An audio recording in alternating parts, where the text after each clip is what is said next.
বাবারা আমার, বন্ধুরা আমার, আমি বলতেছিলাম আল্লাহ বলেন এ দুনিয়ার মানুষেরা,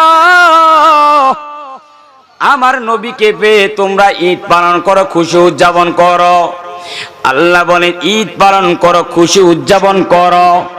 এবার আমরা আল্লাহকে প্রশ্ন করলাম, আল্লাহ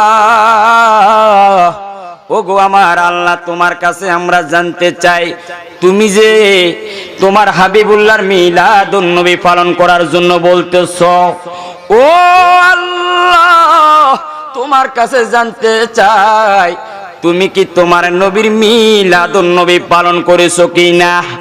এবার আল্লাহ জবাব দেয়, যেটা আমার পূর্বে আমার ভাই আলোচনা করে গেছেন। আল্লাহ জবাব দেয়, আমার বান্দারা, তোমরা তো দুনিয়ার মধ্যে এখন বেদাত বলো, নাজায়েজ বলো, আর দুনিয়া সৃষ্টি হওয়ার আগে আমি আল্লাহ তামাম নবীদেরকে নিয়ে আমার হাবিবুল্লাহর মিলাদ আমি পালন করেছি। জোরে বলো সুবহানাল্লাহ, আরো জোরে কোন সুবহানাল্লাহ। বাবারা আমার, বন্ধুরা আমার, আমি বলতেছিলাম আপনারা সবাই জানেন আল্লাহ যে এক, এটা দুনিয়ার মধ্যে নয়, এটা দুনিয়াতে আমরা আসার আগে অনেক আগে আমরা বলে আসছি। আল্লাহ জিবরাইলকে ডাক দিয়ে বলেন, ও জিবরাইল, তুমি সকল রুহুকে তুমি দাওয়াত করো, রুহু আত্মাকে তুমি দাওয়াত করো। জিবরাইল আমিন দাওয়াত করলেন। ওই আত্মার সমাবেশের মধ্যে আমিও ছিলাম, আমাদের সভাপতি মেয়র মহোদয় সেখানেও ছিল, আমাদের স্টেজে যারা আছেন সবাই ছিলেন, আপনারা সবাই ছিলেন, হিন্দুরাও ছিল, বৌদ্ধরাও ছিল, খ্রিস্টান ছিল, সবাই ছিল, নবীরা ছিল, ওলিরাও ছিল, গাউস কুতুব সবাই ছিল। সবাইকে আল্লাহ একত্রিতভাবে আল্লাহ একটা প্রশ্ন করলো, ও আমার বান্দারা, আলাস্তু বিরব্বিকুম, আমি কি তোমাদের প্রভু নয়? আমি কি তোমাদের খোদা নয়? আমি কি তোমাদের রব নয়?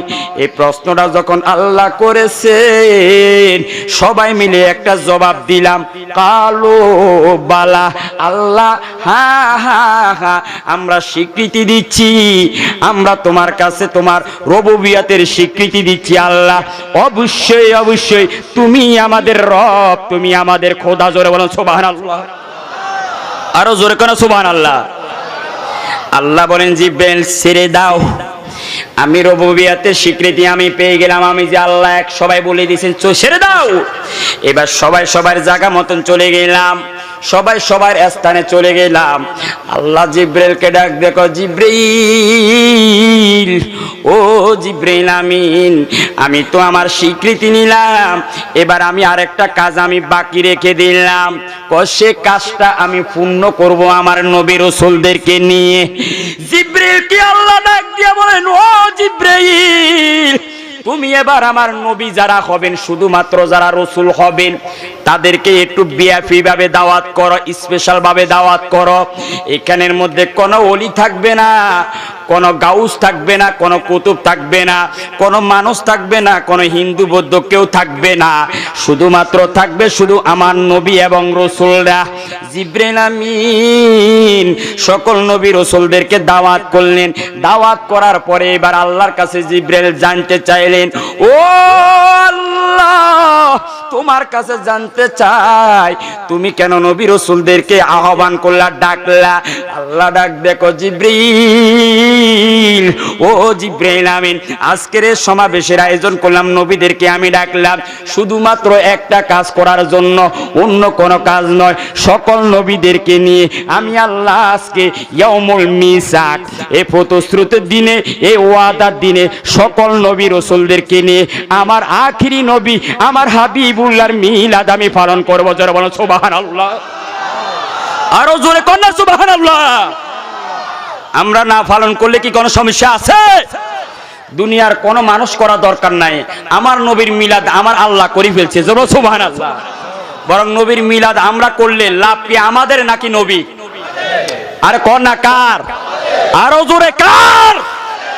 বেদাত কও, শিরিক কও, শিরিক করার পিছে দলিল দিতে হবে, বেদাত বলার পিছে দলিল দিতে হবে। দলিল নাই, প্রমাণ নাই, বেদাত বলে দিলা, শিরিক বলে দিবা, তোমার এই বেদাত শিরিকের ফতুয়া কখনো মুসলমান জাতি মেনে নিবে না, ঠিক কি না? বেদাত বলতে হলে দলিল লাগবে, প্রমাণ লাগবে।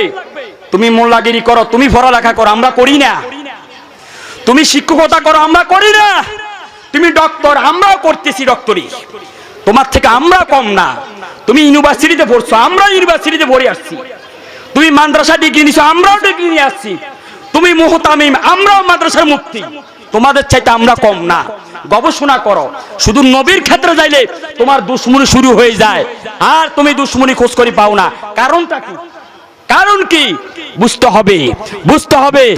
এগুলো নবীর সাথে যারা দুশ্মনী করে এদের পিছনে অবশ্যই অবশ্যই এটা ইহুদি খ্রিস্টানদের একটা চক্রান্ত আছে, ঠিক কি না? কারণ নবীর বিরোধী কখনো ইহুদি খ্রিস্টান ছাড়া কেউ বলতে পারে? মুসলমান কি নবীর বিরোধিতা করতে পারে? আরো জোরে পারে? আল্লাহ বলেন, আমি আমার হাবিবুল্লাহর মিলাদ পালন করেছি। কোরআনুল কারীম নিয়ে আসেন আপনি। কোরআন, কোরআনুল কারীমের ৩য় নাম্বার পারা, সূরা আল ইমরান। আয়াত হলো সূরা আল ইমরান, আয়াত নাম্বার হলো ৮১-৮২। কোন ৮১? আল্লাহ বলেন, ওয়াইস, কোরআনে যত জায়গায় ইজ আছে, এই ইজের তাফসীরের মধ্যে, তাফসীরে বিশেষ করে তাফসীরে বাইজাবির মধ্যে উল্লেখ করতেছেন, ইজ মানি উজকুর ইয়া মুহাম্মদ। ইজ মানি উজকুর ইয়া মুহাম্মদ। আল্লাহ আমার নবীকে বলতেছেন, ইয়া হে মুহাম্মদ, আপনি স্মরণ করুন। আখাযাল্লাহু মিসাকান নবিয়িনা, আল্লাহ সকল নবীদের থেকে অঙ্গীকার নিয়েছেন, ওয়াদা নিয়েছেন যে সুম্মা জাআকুম রাসূলুম মুসাদ্দিকুন। হে নবীরা, যখন আমার হাবিবুল্লাহ তোমরা দুনিয়াতে থাকাকালীন, আল্লাহ নবীদেরকে বলতেছে, অন্য নবীদেরকে, যে হে নবীরা, তোমরা দুনিয়াতে থাকাকালীন যদি আমার নবী যায়, আমার আখিরি নবী যদি যায় অথবা আসে, জাআকুম তোমাদের নিকট যদি আসে, কোন নাকি সবাই বলুন, জাআকুম মানে কি? আসে। তোমাদের নিকট যদি, আরো জোরে, তোমাদের নিকট যদি। আমি আপনাদেরকে বলেছিলাম মিলাদ শব্দের অর্থ আসা, মিলাদ শব্দের অর্থ নাজিল হওয়া, মিলাদ শব্দের অর্থ জন্মগ্রহণ করা, মিলাদ শব্দের অর্থ আগমন করা। নবী কখন আসবেন, কিভাবে আসবেন, কোথায় আসবেন, কেমনে আসবেন, এই বিষয়গুলো নিয়ে আলোচনা করাই মানে মিলাদুন নবী। এই বিষয়গুলো নিয়ে আলোচনা করাই মানে কি? আরো জোরে কি?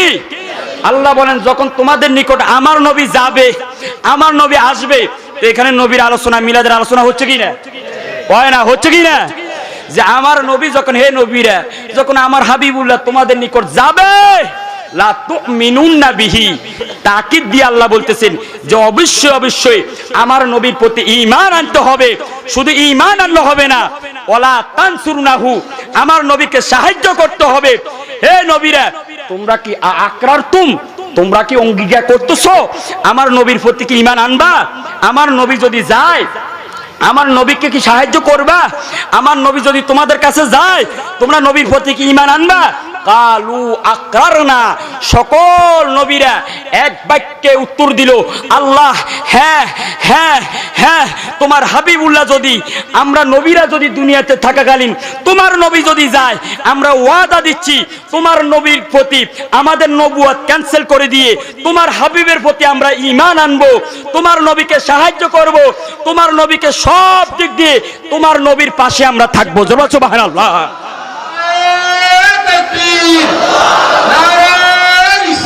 ইয়া রাসূলুল্লাহ,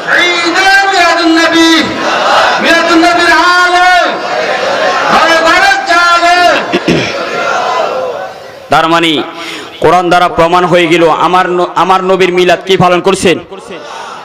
কোরআন যদি প্রমাণ দেয়, কোরআনের যদি দলিল থাকে, তাহলে মানতে কি আর কোনো সমস্যা আসেনি?